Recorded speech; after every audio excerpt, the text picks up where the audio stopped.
दिल्ली के लोगों को प्रधानमंत्री जन आरोग्य योजना, आयुष्मान आरोग्य मंदिर और प्रधानमंत्री आयुष्मान भारत इंफ्रास्ट्रक्चर मिशन जैसी योजनाओं के रूप में बेहतरीन स्वास्थ्य सेवाएं उपलब्ध हो पाएंगी। हमारी सरकार ने किया अध्यक्ष महोदय, और ये निर्णय भी लिया कि प्रधानमंत्री जन आरोग्य योजना में केंद्र के द्वारा दिए जा रहे 5 लाख रुपए के इंश्योरेंस के साथ साथ दिल्ली सरकार उसमें टॉप अप करके और 5 लाख रुपए का अतिरिक्त इंश्योरेंस दिल्ली के लोगों को देगी। और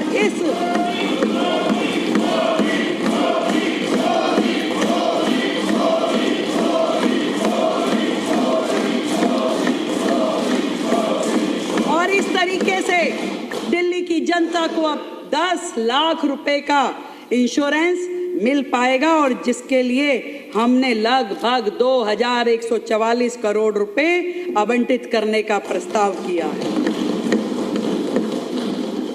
अध्यक्ष महोदय, हमने अपने घोषणा पत्र में दिल्ली के प्रत्येक नागरिक के जीवन को बेहतर बनाने के आशय से 16 संकल्प घोषित किए थे, और महिलाओं का सशक्तिकरण माननीय प्रधानमंत्री नरेंद्र मोदी जी के एजेंडा में पहला स्थान रखता है, हमेशा से पहला स्थान रखता है। वही एकमात्र व्यक्ति थे जिन्होंने जब 2014 में सरकार बनी तो लाल किले की दीवार पे वहां खड़े होकर के, जो लोगों के ध्यान में भी नहीं थी समस्या, पूरा का पूरा देश जिस ओपन डेफिकेशन से गुजर रहा था, प्रधानमंत्री जी ने महिला शौचालयों की बात करी और पूरे देश में शौचालय बनाए गए। प्रधानमंत्री जी के इस विजन के साथ, इसी के अनुरूप हमने घोषणा की थी कि दिल्ली की गरीब महिलाओं को प्रति माह 2500 रुपए उपलब्ध कराए जाएंगे। और मुझे ये बताते हुए अत्यंत खुशी है कि न केवल इस योजना को महिला समृद्धि योजना के तौर पे लागू करने का फैसला 2025-26 में इसके हेड में हमने 5100 करोड़ रुपए का प्रस्तावित प्रावधान किया, और साथ ही मातृत्व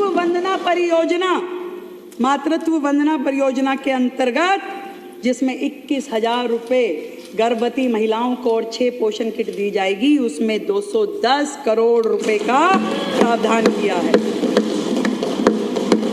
पिछली सरकारों के विपरीत हमारी सरकार की नीतियां गरीबों को गरीब बनाए रखने और मध्यम वर्ग को बदहाल करने वाली नहीं होगी। सर्वे भवन्तु सुखिना, सर्वे सन्तु निरामया, ये भारतीय दर्शन के प्रेरित होकर हमारी सरकार झुग्गी बस्तियों में, अनारक्षित कॉलोनियों में, मध्यम वर्ग, उच्च वर्ग के इलाकों में रहने वाले दिल्ली वासियों की सुख सुविधा और स्वास्थ्य की समुचित व्यवस्थाएं करेगी। अध्यक्ष महोदय, जैसा कि मैंने पहले कहा है, पिछली सरकार के फाइनेंशियल मिसमैनेजमेंट की वजह से पिछले साल के बजट में निर्धारित खर्च की प्रतिबद्धता संसाधनों के अभाव में पूरी नहीं की जा सकी।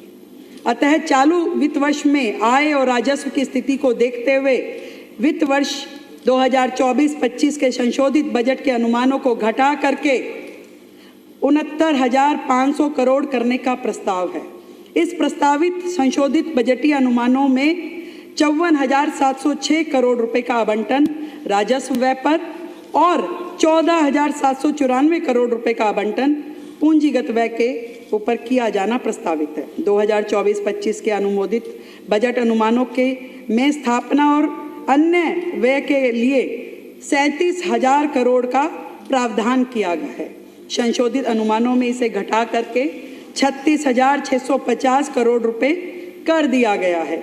इसी प्रकार योजनाओं, कार्यक्रमों, परियोजनाओं के लिए अनुमोदित 39,000 करोड़ के संशोधित अनुमानों को घटाकर 32,850 करोड़ रुपए किया गया है।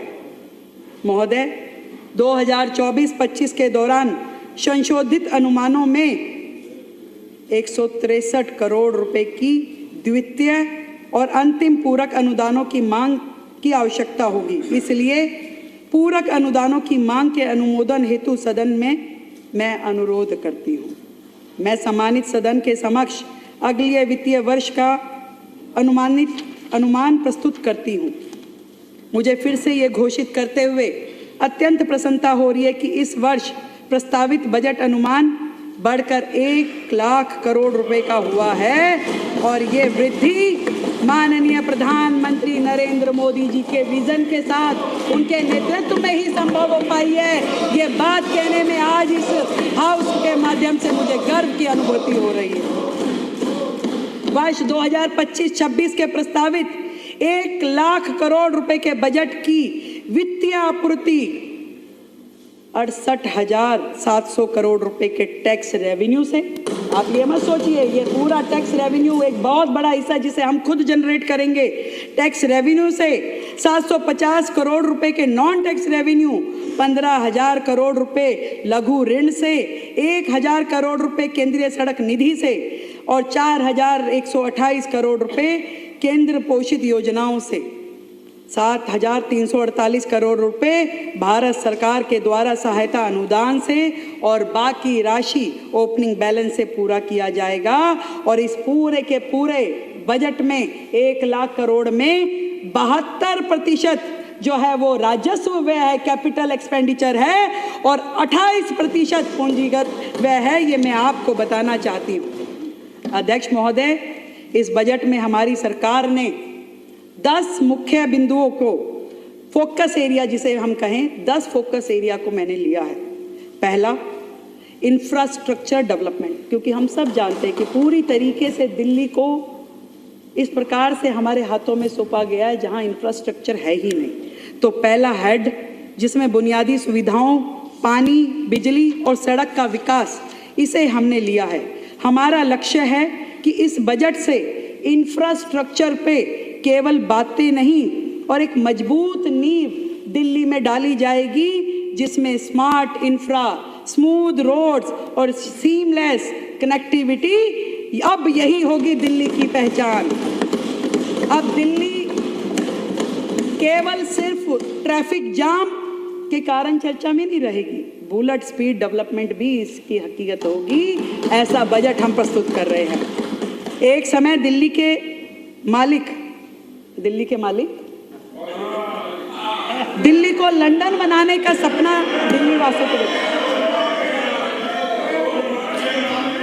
नहीं, बीच में आकर के कुछ बोल जाते हैं। अभी कई दिनों बाद आए, फिर कुछ बोल के गए, बताऊंगी बाद में। दिल्ली को लंदन बनाने का सपना दिल्ली वासियों को उन्होंने बेचा, लेकिन टूटी सड़कें, ट्रैफिक जाम, इनकम्प्लीट प्रोजेक्ट ने इस महानगर को एक अराजक राजधानी बना दिया। विज्ञापन सरकारों ने इंफ्रास्ट्रक्चर के नाम पे केवल पोस्टर चिपकाए। जितना खर्चा योजना में नहीं होता था उससे ज्यादा पब्लिसिटी एक्सपेंस होता था, उतना होर्डिंगों में खर्च होता था, उससे ज्यादा। मैं ऐसी अनेक योजनाएं आपको बता सकती हूँ कि योजना के मद में कुछ नहीं था पर होर्डिंग का पूरा खर्चा था, अखबारों में पूरी ऐड थी, देश भर में थी। ऐसी सरकार जिसने धरातल पे विकास को ठप कर दिया। प्रधानमंत्री नरेंद्र मोदी जी की दूरदृष्टि से प्रेरित होकर यह बजट दिल्ली को आधुनिक, सुरक्षित और हाई टेक इंफ्रास्ट्रक्चर से सुसज्जित करने वाला बजट है।